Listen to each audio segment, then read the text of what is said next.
Welcome to the Zachrilege Cast podcast, YouTube video interview program that features me talking to some of the best and brightest in the atheist/secular/awesome community. This is episode number 175. I recorded this interview on January 4th, 2019. Thanks to my panelists from the last week of 2018, episodes 173 and 174 featuring Amy Cool, Jeannie and Deborah Sordov, Alex Moreski, Morgan Stringer, check out Beyond the Trailer Park, and Michael Schaefer, check out Reasonable Risk. Oh, Callie, my Callie. At the end of 2016 and in mid-2017, she had two major surgeries, and I'd say the person who came out on the other side came out pretty well. I was there when she married the love of her life, Celeste, last year in Nashville. Please come back, NanoCon. We lament the end of Reasoncon, talk Klingon, how Callie became a roller derby queen, and I didn't ask one cute dog question. It's been 4 years. I'm slipping. Welcome to the show. Captain's log. Stardate 6051. Had trouble sleeping last night. My hiatal hernia is acting up. The ship is drafting and damp. I complain, but nobody listens. Star Trek 12. So very tired. Welcome to the Zachrilege Cast. Callie, Wright, coming back. And I can never click that off before it goes again. I was not prepared for you that. Were double gong worthy, apparently. Yeah. See that's how it goes tonight. So now I have the glassware to go with the beer. So the Dragon's Milk in the Dragon's Milk glass. Fantastic. And I am rocking 0-calorie Powerade because I am hardcore. Totally. You got to go with what you go. So I was thinking, you did a show recently about kind of like New Year's resolutions, and I was thinking maybe for a New Year's resolution I should stop doing out of context quotes, because there are some guests. It depends on the guest. It works with some guests. It works with no guests. But I feel like with you, this works. This is a Facebook post you had a couple of days ago. Why, oh why, would you have a conversation on speakerphone in the bathroom? Got to be honest, I tried to fart super loud. Yep. That's a thing that happened, and that's definitely a thing I did. I was in the bathroom at my day job. I walked in, and I sometimes if there's an emergency conversation that has to happen, I get it. Your kids are calling you, freaking out, something like that. But no, this was a person on speakerphone, and they were gossiping about boyfriends. Wow, speakerphone. Okay, that's a new level. Yeah, not just a phone conversation, which is weird enough on its own, but they were on speakerphone, and I'm pretty sure, because I'm a sound nerd, I heard, I was listening to the audio quality, and the audio quality sounded like FaceTime. Obviously, I couldn't see whether there was a camera going or not, but just the sound of it sounded like a FaceTime call. And so I'm literally, is this person on camera in the bathroom? You couldn't wait 45 seconds to a minute to get out of the bathroom to have that conversation. It's pretty good Wi-Fi you got there. Yeah, most people at my job get hour-long lunches. So yeah, that was a new experience, the first time, and this was 2 jobs ago. I feel like it was 10 years ago. The first time I was in the bathroom and someone took a call in the bathroom, and I could almost not hold back my laughter. It was just I guess when you have the old flip phones, you don't even see who it is from, so you have to take it. Now you can look and go, oh, I don't know this person, I'm out. Or click go to voicemail. I don't know. That's not the strangest thing I've heard in the bathrooms at work, though. I think my favorite is I walked into the bathroom and no way this person didn't hear me come in, because it was a couple of seconds after I came in, and I hear from the stall, just loud as can be, I better start bleeding soon. I can't afford no other child. See? And I was like, oh, all right. Hoping the best for you, friend. Yeah, it has been a while. I think I had you on when the first Women's March happened, so that was probably spring of 2017. So yeah, that would have been January or February, because a thing or two have happened since then. But I wanted to get started with not kind of the traditional start, and I'm sorry, between some kind of New Year's Eve thing, getting sick, and also like going to a football game on Sunday. My voice is just not recovered. So, I'll just have to have you talk a lot, which is totally cool. And that's what the guests, the listeners of this show want. So first of all, how were your holidays? They were good, actually. I am super, super fortunate to have really great family on my wife's side and my side. So, I mean, it was pretty like I don't want to say generic in a bad sense, but it's like what you would expect at family gatherings. Like we just like got together, ate food, played games, watched movies, exchanged presents, and it was very pleasant. Like it was great. And we took our new puppy to both places, and he was mostly well behaved, although he like very like slyly snuck up and stole food off my sister's plate when we were at my mom's house, which was like one of those things like that's hilarious and adorable, but I can't condone it. Like you're not supposed to do that. So yeah, it was actually pretty low key, but like really, really awesome. And then for New Year's, we stayed in. We had one of Celeste's college friends come over, and we played Mario Party and talked shit all night after eating some Chipotle raspberry Chipotle chicken. So good. Is that the new like Switch version of that? Oh yeah, Mario Party. Okay. Mm-hmm. Sounds good. Well, I wanted to talk to you. I don't know if you started the show after the last time we talked, but they say in podcasting it's like potato chips. You can't do just one. So, what made you decide to kind of do a show different than the Gaytheist Manifesto, the queer side? Well, I have to correct the record slightly. So the queer side was a thing, not really a thing anymore. So kind of I've been breaking news, everybody. Yeah. So from the time that it started, Gaytheist Manifesto was pretty much an interview show, right? So like call somebody up on Skype, you have a two-way conversation, talking about a thing, talking about experience, talking about a concept, that kind of stuff. And then I would mostly sort of like edit out the awkward ums and ahs and the pauses and that kind of stuff. And that was the show. And I had sort of gotten an appetite to do more sort of narrative storytelling. So like, you do an interview with somebody for 2 or 3 hours and, you get the best bits and edit it down to a 20 or 30-minute episode, like a story on This American Life or something like that. And so I started doing that. And then I realized I didn't really have the bandwidth to do 2 podcasts. And, the Gaytheist Manifesto has always been my focus because it's the most established and I actually have income from it. So like that kind of has to take precedence. But that stayed in the back of my mind. And I started doing more of that style of show for the Gaytheist Manifesto because that's just the kind of show that I wanted to do. Like there's nothing wrong with interview shows. It's just not the kind of show that I wanted to do anymore.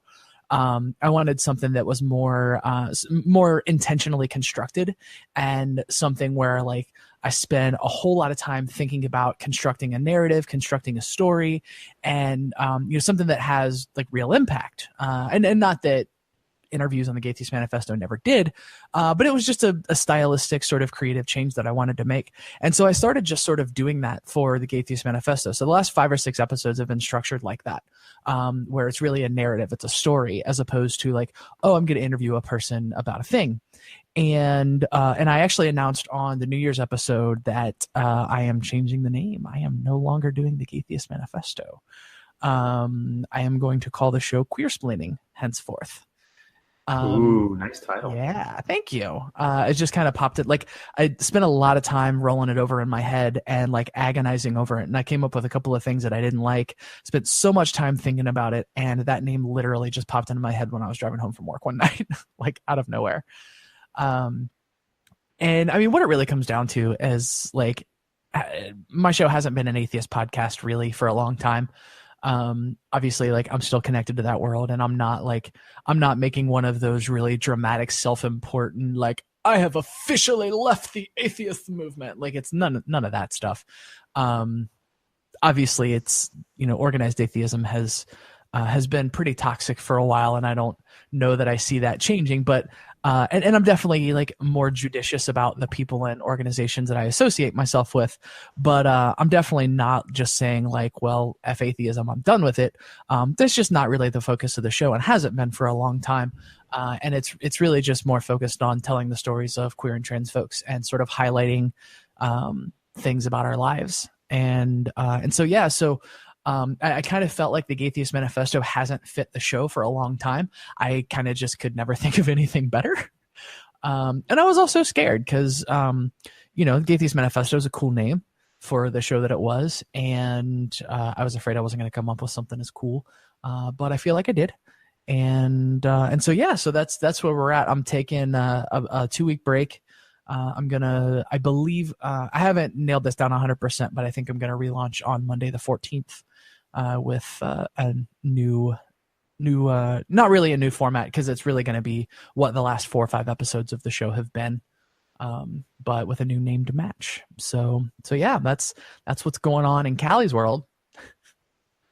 Well, good timing. I mean, the problem, I can't really say there's a problem with someone as awesome as Callie, and I'll talk about you in the third person, but just that you had so much content, and I was like, oh, I need to listen to all these shows, and I didn't actually get through your last episode of the show formerly known as Gaytheist Manifesto, so I didn't hear that part, but you know what? It kind of works better in that way. And then, I mean, we can still kind of talk about the queer side, but obviously you want to talk about where you're going as opposed to where you've been, and I like that idea of trying something different because I listened to the last episode of the queer side. I don't know if that's going to be the last episode ever. Yes, because that style of storytelling is what the Gaytheist Manifesto and now Queersplaining has turned into. So I might actually re-release those episodes in the feed for the new show so more folks can hear them because I love those stories. Well, what was it like going through that last episode, like interviewing the guy you met who was, I think he was like a former pastor in Alabama, yeah, and about his partner and that whole thing? Like, how did you get his story, and then what was it like actually kind of putting together the story and doing like a show that's like the length of a lot of people's commutes, not a super long episode, but you definitely got all of the important information across. Yeah, that was a heavy night. So my friend Zandy, Zandy, and from Alabama. Yeah. I met him through her because they do work together, and she told me about his story, and I got in contact with him, and I was like, oh my gosh, like I would love to interview you and hear your story. And so I actually went to Alabama, and we went to his house and interviewed him. And we came in and we started talking. He made us popcorn, which was awesome. And we had a little bit of wine, and we were just kind of talking. And then I kind of started pulling out my gear, and I was like, are you ready to go? And I have a kind of a spiel that I go through before I interview people, especially about sensitive stuff. And I kind of go through like, I tend to dig really deep. I'll ask very, very personal and invasive questions, and you are not under any obligation. Like, this can stop at any time. If you need to redirect, that's totally fine. Like, just tell me where you're at. Tell me what you need. But I want to know your story, like the whole thing, the real thing. And he said, well, before we get started, I have a couple of things I want to show you. Cool. Okay. And so we're sitting in his kitchen. It's this really, really old, really beautiful house in Montgomery, Alabama. And he gets up and he comes back, and he's got some papers and a bunch of picture frames in his arms. And he sets all the stuff down on the table, and he sets up these pictures, and it's pictures of him and his husband. And it's just, like stuff from vacations, from them hanging out together, just very, very cute, beautiful pictures. And then the papers were all things that he had written in his grieving process. And some of them were poems. Some of them were, he would write down what he felt like saying to his husband that day. So, something like, well, I tried to put your shoes away and I couldn't bring myself to do it. Like that kind of stuff. And so that just kind of set the tone. And then I just, sorry to interrupt, but it was about a gay couple in Alabama that had to get married because this was before the Supreme Court made the decision. Mm-hmm. And then the guy's partner died. Mm-hmm. And you're talking about kind of that what happened there, and then like legal process after the fact, and not being able to get a settlement for the accident, that kind of stuff. Yeah, and our good friend Roy Moore plays a part in the story. I know. It was I think they went to Massachusetts to get married, and then his husband was in a car accident, and initially the hospital wouldn't tell him anything, because obviously he had a marriage certificate, but that wasn't legal there, and you have a nurse who's scared to death of violating HIPAA by giving out information to somebody who's not legally entitled to that information. And eventually, they got the right people involved, and they just told him like, yep, he died. And so part of the fight that they had is they were one of the first big court battles to have their marriage legally recognized for death benefits. Because I actually think a lot of people don't necessarily know that the Obergefell case that went to the Supreme Court, what started that case was that Jim was trying to be recognized as his husband's spouse legally on his death certificate. That's how the whole thing started. And that was exactly the position that Paul was in with his husband.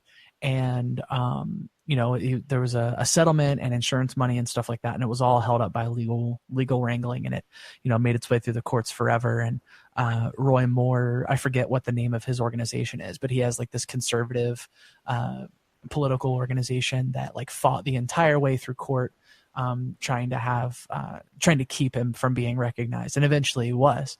And so it's, a very real, like, sort of human story about how, these guys were together forever, and, they never, Paul wasn't ready to get married. His spouse was ready to get married, and they finally did. And I think they were only married for like 6 months before he died.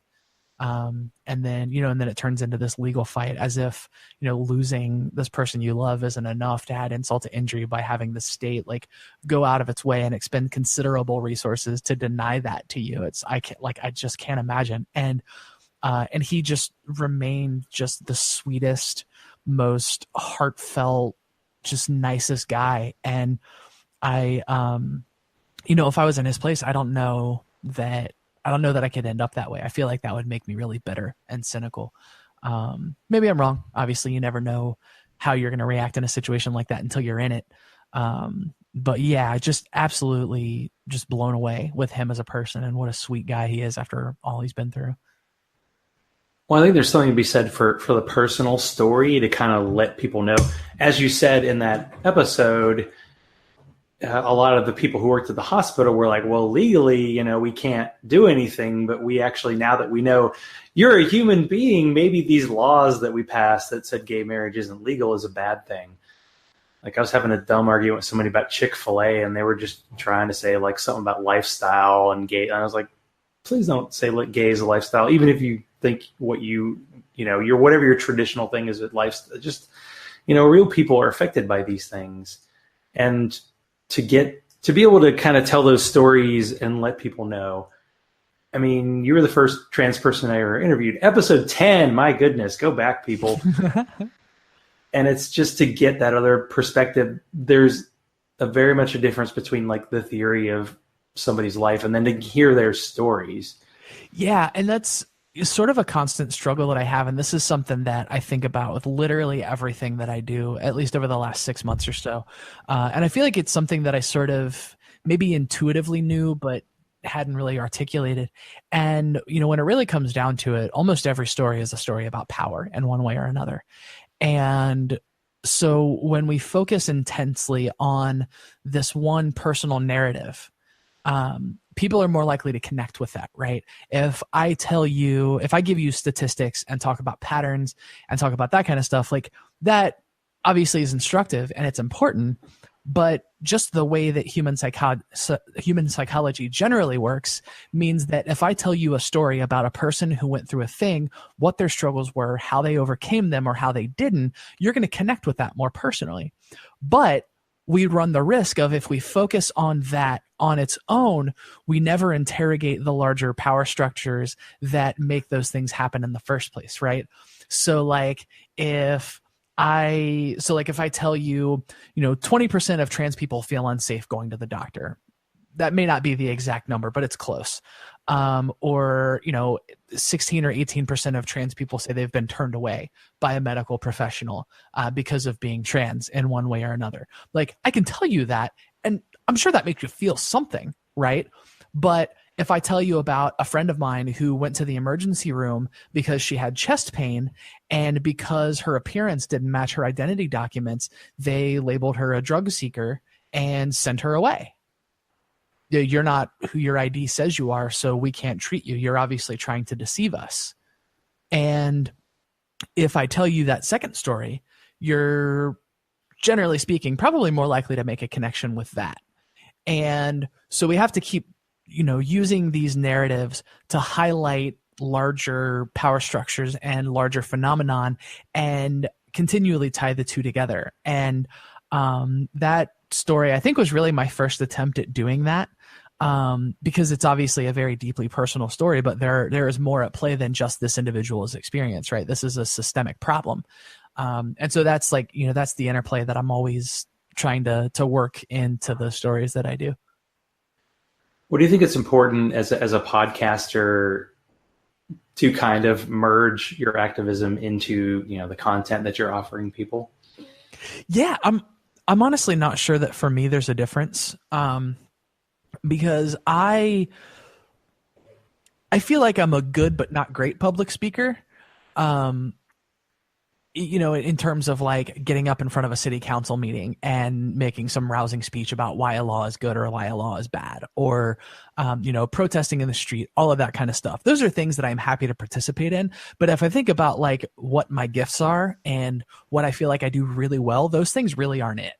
I feel like I have a passion and a talent for telling stories, and minds change by doing that. And so it's very fulfilling personally. And I think it actually serves a really important social purpose.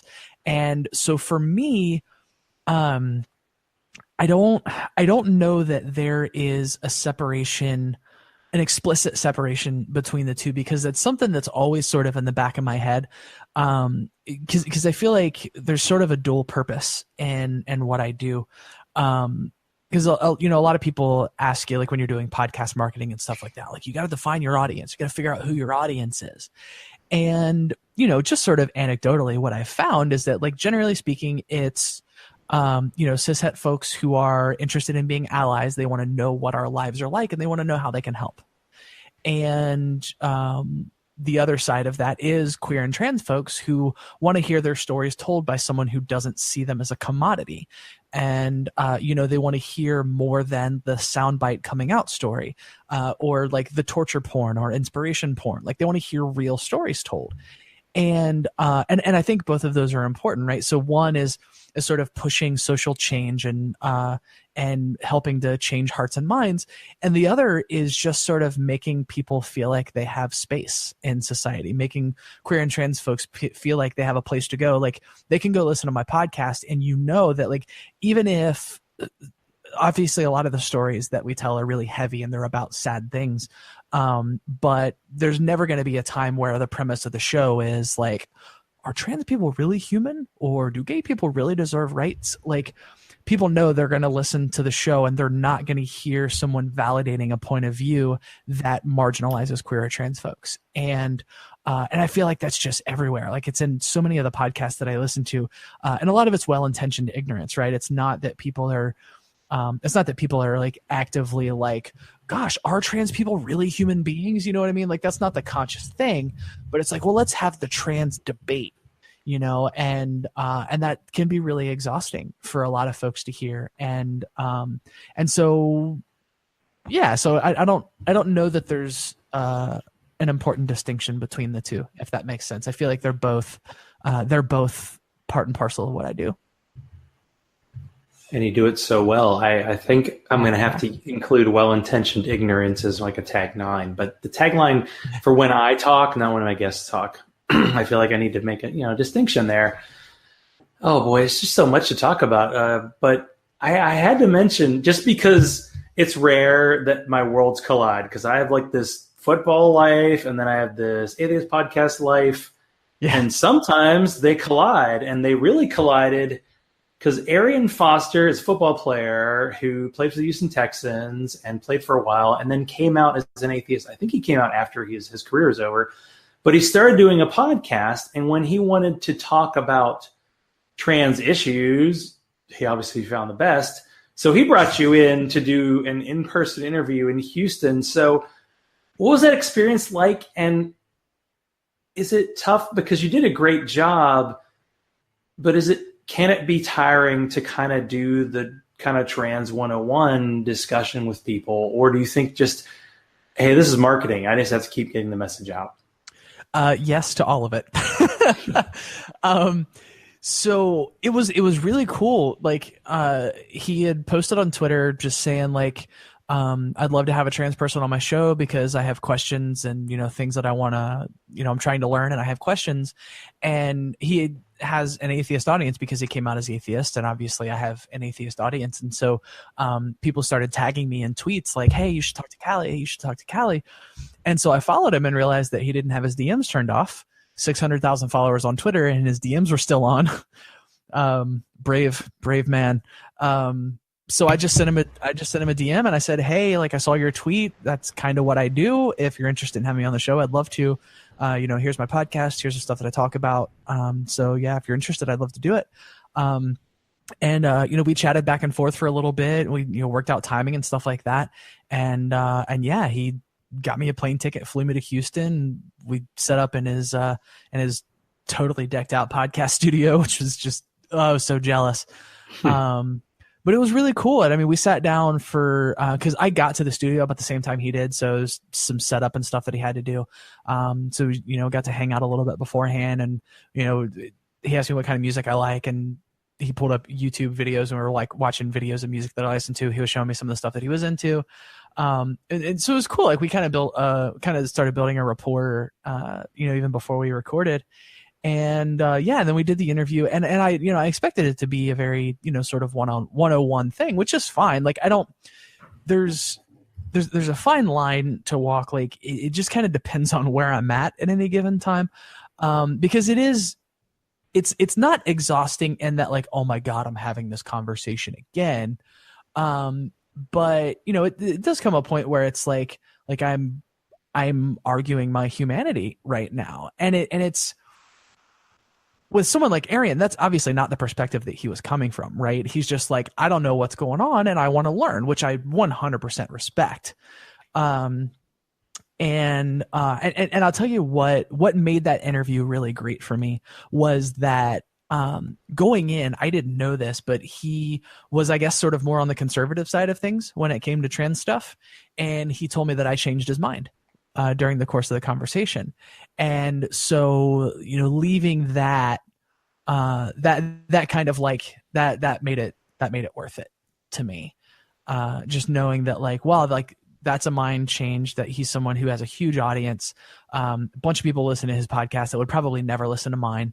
And so like, that's a difference that I was able to make. And so at the end of the day, yeah, it was amazing. And I was, I got so many messages on Facebook and Twitter and the time after. Like I was kind of worried about trolls and people being jerks, and it really just didn't happen. Like people were amazing. Like so many people like, I love what you're doing. Keep up the good fight.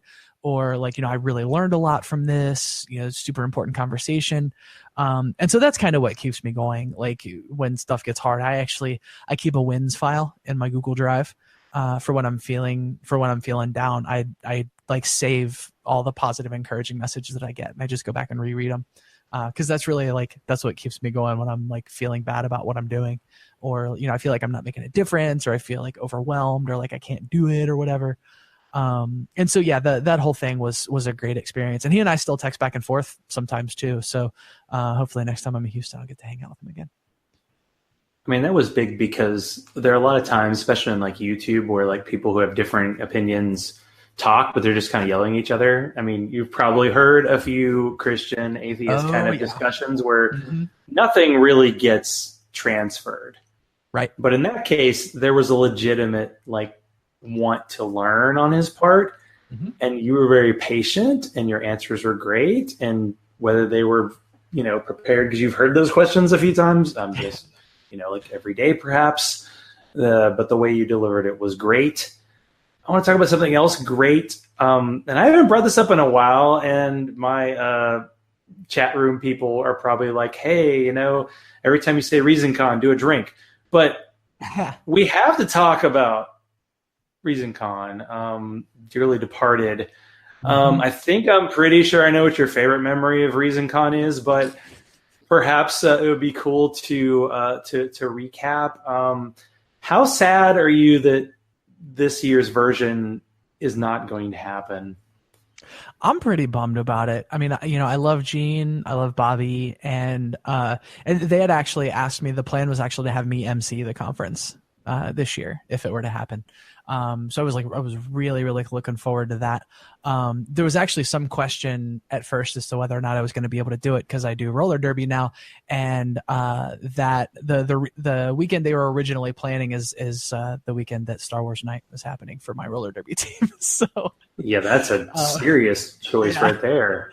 But yeah, I'm really bummed that it's not happening. It's a special place to me, like obviously because I proposed to Celeste there and it was amazing. But I mean, even outside of that, like there was something special about that conference that I don't think any other conference was able to replicate. And that's not to talk badly about other conferences. I mean, like NanoCon is fantastic. And obviously like Celeste and I chose that weekend to get married for a reason. And I love those folks. And but there's just something special about Reasoncon. And I think it was the fact that Reasoncon is so laser focused on the podcasters, and that's where my community is. And so many of the friendships that I've made and still have today started there. Obviously, like, me getting my start in podcasting, like the podcast came out a couple of months before I went to Reasoncon for the first time, but I feel like that was where I really sort of met and got engaged with the community. And so, yeah, just always a special place in my heart for Reasoncon. And I'm really, really bummed that it's not happening. And so like, I'm just going to need to have an excuse to travel all across the country to visit all of the folks that I would have gotten to hang out with this year. Yeah, I do want to say that one of the highlights of, last year was getting to go to NanoCon, and then you getting married, and of course Bobby doing the ceremony, and it was the last time we got to see each other, and it was kind of a reunion. I'm pretty sure NanoCon's happening next year.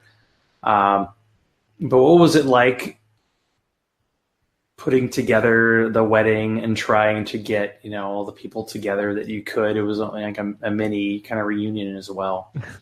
On the farm, there were all kinds of animals there. Yeah, and Gail is so sweet. That started literally because I made a post on Facebook whining about how expensive weddings are. Like even if you want to do a low key thing with a few guests and a little bit of food, you're talking like $5,000 minimum. And that's all Celeste and I ever really wanted, was just like, we just want to have a get together with our friends, and like, since we're keeping you in one place for a couple hours, we have to feed you, right? Like, we're not interested in anything fancy, anything over the top.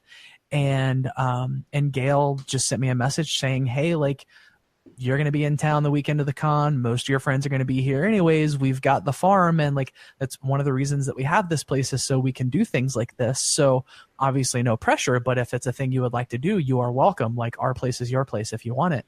And so, I made some phone calls, obviously talked to Celeste, and she was into it, and, made some phone calls to the people who are going to have to travel, and just said, hey, this is what I'm thinking about doing. Can you make the trip? And, almost all of them said yes. And so that's what we planned on. And we got pizza, on Saturday night and bagels and coffee on Sunday morning. And we did the thing, and it was very low key. It was very low stress. I think we ended up laying out about $1,000 total for literally everything involved with the wedding, which is not nothing, but in terms of weddings, it kind of is. And like, almost everyone that we wanted to be there was able to make it. There were a few folks who couldn't, which, I mean, that, happens at every wedding. Like, perfect would be pushing it, but I really don't have any regrets. Yeah, no, NanoCon actually worked out. Like, it was kind of surprising that for Hickory, North Carolina, which, yeah, even before the conference, I had to figure out where that actually was. Right. People from like the Waiting for Wrath crew or freaking in like Wyoming showed up. So NanoCon actually was kind of central to a lot of people. And this is something I've been trying to ask people before Reasoncon was canceled and now after. Like, is there a place where people are get together in 2019? I know like American Atheist is happening in Cincinnati, and that's your area. Mm-hmm. Are you going to be involved in that at all? And are there like other conferences that you're going to where people could actually get to see in person? American Atheist is really like, I plan on going. I'm not giving a talk or a workshop or anything like that. But I plan on being there. So, it's in Cincinnati, so it'd be silly for me not to. And a bunch of people I want to see are going to be there. There's a couple of things in Cincinnati that I feel like I have to show Eli and Anna. And I guess Heath knows everything because he lives here now too. Which I didn't know. He moved here. He has for months, and we have failed to get together thus far, which I feel really bad about. Because like we've sent Facebook messages back and forth, like, "Hey, I'm going out this weekend. Oh, I got a thing going on," and like we just constant messages back and forth like that. But yeah, that's really the only solid plan thus far. NanoCon, obviously, I don't think they've announced details for it yet. But I'll almost definitely be there. Assuming it happens, which I hope it will. As far as like atheist themed stuff, those are really the only two that are solid. I'm definitely going to try to do more Star Trek things. I'll be in Las Vegas for Star Trek Las Vegas for sure. Cause I did that for the first time this year and it was one of the best times of my life.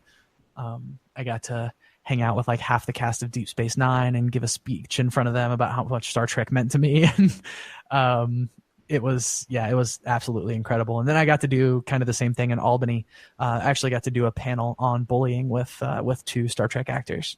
And so that, yeah. And I also got to get on stage and sing a Klingon song with my favorite Klingon from Star Trek, which is just an absolutely surreal moment. But I think really this year, I'm going to be a little bit more intentional about the travel that I do. I'm definitely going to be traveling to do podcast stories. There's a couple of folks in San Francisco that have stories that I want to. So I'll probably take a trip to San Francisco to do podcast stuff. But mostly, I'm just going to focus on getting better at my craft. Roller derby obviously is a priority, and I'm trying to be more intentional about spending time with Celeste too, because I feel like I got a little too busy last year and didn't pay enough attention to her, and I feel really bad about that. And that's like one of my big things for 2019 is making sure that I'm making more time for her. Well, one of the cool things about today was me finding multiple songs from the 80s about roller derby, and because it's become a new thing of yours. Mm-hmm. So how did it was something like new that you decided to explore that was outside of the world of activism and outside of the world of podcasting? Yes, and that was deliberate. What was it like to discover something new and to kind of challenge yourself and try something like that? Oh my gosh, it's been so transformative for me. So at the beginning of 2018, I wanted to be very intentional about doing things that were just for fun, and more like personal fulfillment and things that I do just for the enjoyment. And like I didn't have anything explicit. I just thought like, when those opportunities come, I'm going to take them. And I had also been thinking, I had weight loss surgery, I lost a bunch of weight, and at some point going to the gym doing the same workout over and over again gets boring. And so I thought, I should probably find a sport to play if I want to stay in shape and keep getting exercise and that kind of stuff. And like I just had that thought offhand, and I was like, trans folks in sports, controversial thing that might be kind of weird. But I've heard roller derby is a happy place to be queer and trans. And I didn't really think anything more of it than that at the time. And then some folks from work invited me roller skating. I went roller skating and I had a hell of a time and realized that I was like okay at it. I was definitely not good, but I was okay. Like I wasn't, on my ass the entire time. And I mentioned something to I'd mentioned something on Facebook like, oh, I went roller skating, and I had like 3 or 4 people immediately like, roller derby, you need to try roller derby. And there's 2 teams in the greater Cincinnati area. One of them has an open practice every Monday, and so I started going. It was absolutely terrifying, but I started going, and they had a pretty big beginners group at the time, which is nice. And yeah, so I was just like, I'm gonna do this because it sounds like fun. It's a hell of a workout. Oh my god, it's a hell of a workout. And I've been like welcomed with open arms. I've made lots of new friends, and like it's cool to do something that like it is. I mean, it is fulfilling like on a deeply personal level. It's not just fun. I've learned a lot about myself. I feel better about myself, setting goals and accomplishing them, and going into something like really not sure of whether I can do this and figuring out I can. Like that's been really, really good for my mental health. But it doesn't feel like work. It's something that I do like with so much joy, and I look forward to all the time. And it's been amazing to have something like that like it is hard work, but it doesn't feel like work in the sense that like going to my day job or like producing the podcast does. And that's like, I feel like that makes it sound like I'm talking down about podcasting, but you probably know what I mean. Like it's work, right? It's work that I do gladly, and it's work that I enjoy, but it is work. And roller derby doesn't feel like work. It just feels like something that's really, really fun that I get a lot out of. And I've made friends, and I've learned about myself and like progressed as a person. And so this will be my first season I passed tryouts and made the team like 2 months ago. And just the way it works, basically all of the skaters on the team have to redo their minimum skills to make sure that they still qualify before the season starts. And so I do that Sunday. So assuming I don't massively screw up on Sunday, this will be my first season. I don't know if I'll get rostered for a game or not. Like obviously when you pass tryouts, it means you passed your minimum skills, and they call them minimum skills for a reason. That doesn't necessarily mean you're good enough to play in a game. So it'd be cool to get rostered for a game, but I want to make sure that I'm good enough first. So I trust the coaches on my team to make that call. So hopefully I'll play in a game this season, but if not, I'm still just like really looking forward to going to the practices and like getting good and getting strong. And yeah, it's been amazing. It's one of my favorite things. Well, you compared going to open practice to the first time you went to, I think it was a trans support meeting. Yeah. Mm-hmm. How important is it, whether it's, I'm an atheist, I'm gay, I'm trans, I'm something, creating community through going to these kind of meetings or anything like that?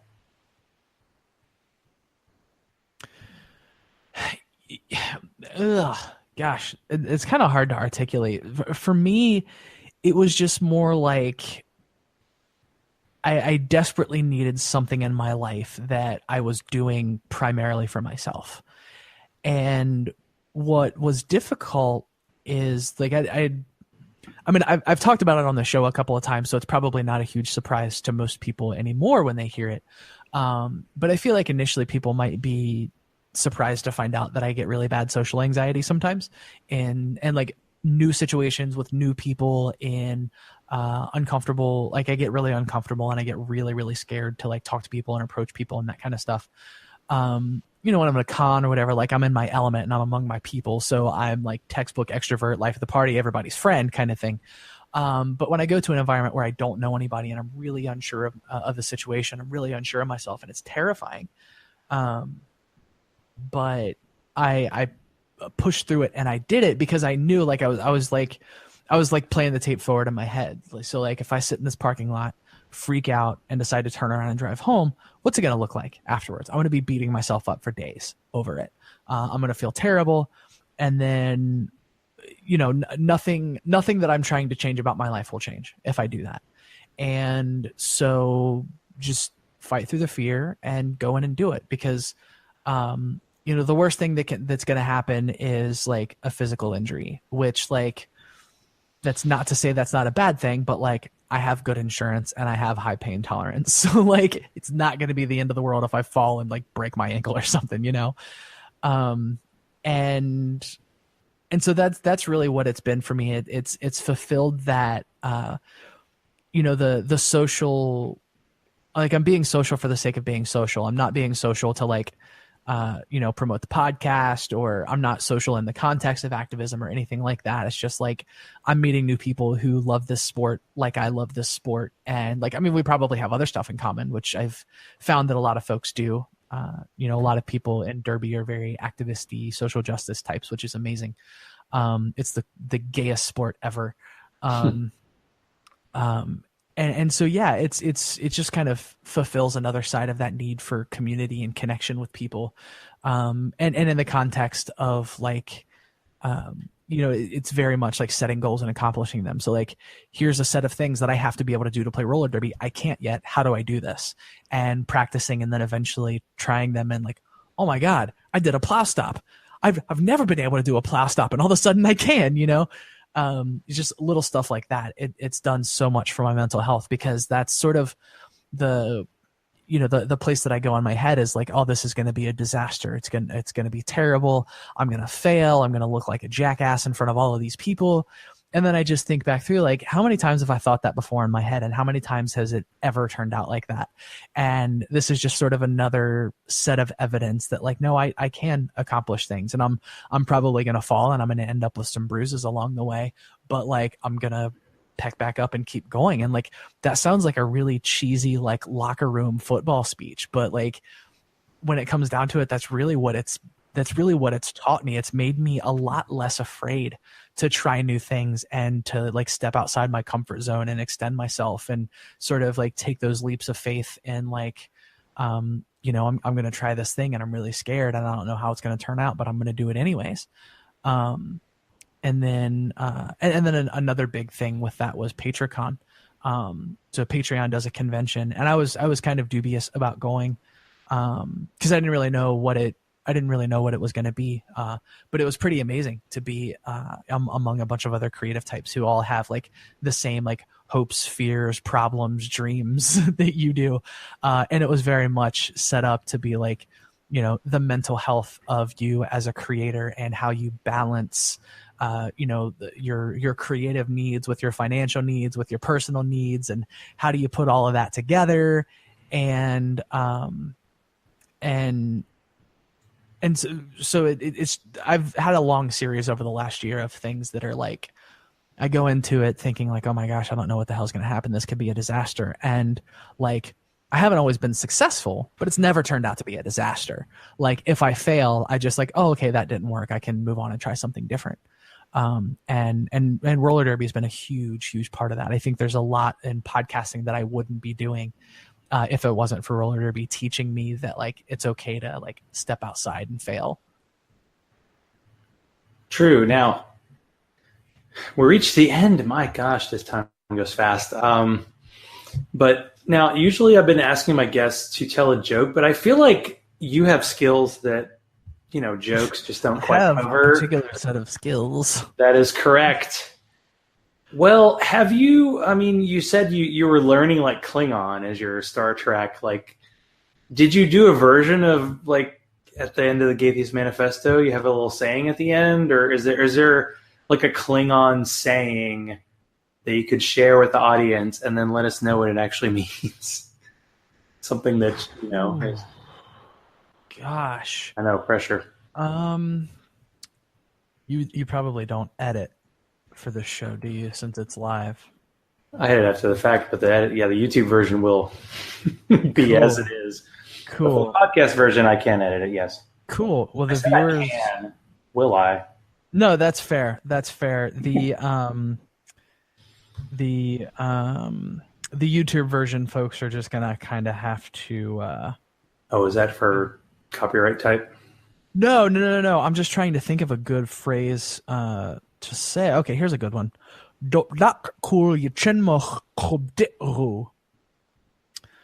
That means set fire on the side when there is danger. That's a pretty good one. That's awesome. Learning in a language. Nice skill to have. Oh, here's another good one. That means sufficient blood wine does not exist. That might be the new catchphrase for the show. But You have shows, you have things. Tell people where they can find you. Yeah, so I'm in the middle of a rebrand. Everything on the internet still says the Gaytheist Manifesto. Brand. I'm in the process of changing all of that. So anyone who wants to find me still can at the Gaytheist Manifesto, and I'm also at Callie Gets It on Twitter and Instagram. And all of the Gaytheist Manifesto things will soon be switching to Queersplaining. I'm waiting to get the art back from the person I have commissioned to do the cover art. And once that happens, it's all going to change. So the Gaytheist Manifesto for now, Queersplaining very, very soon. Sounds good. Well, thank you for Callie for being on for the third time. Absolutely. Thanks for having me. It's always fun. And we'll say goodnight with that, but thank you. Nice glasses, Four Eyes. Yeah, nice shoes. 2 feet. Live read. Has Me Too gone too far? Asks the white cis male. I feel like I just had to say it. Someone can take me out of context. That would be lovely. I would say that it hasn't. Despite efforts from scared dudes and tisk-tisking status quo warriors, the movement to make women less in our society continues. Or at least more or less anyway. Same less. In a recent episode of Serious Inquiries Only, Thomas learned something I'm just figuring out.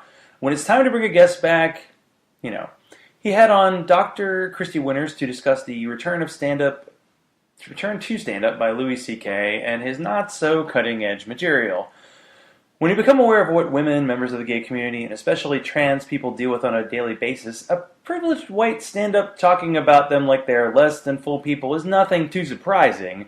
When it's Louis C.K., who both Thomas and Christy admit liking a lot for the most part due to his self-deprecating stand-up work and his TV show, to see him stoop to cheap laughs is sad.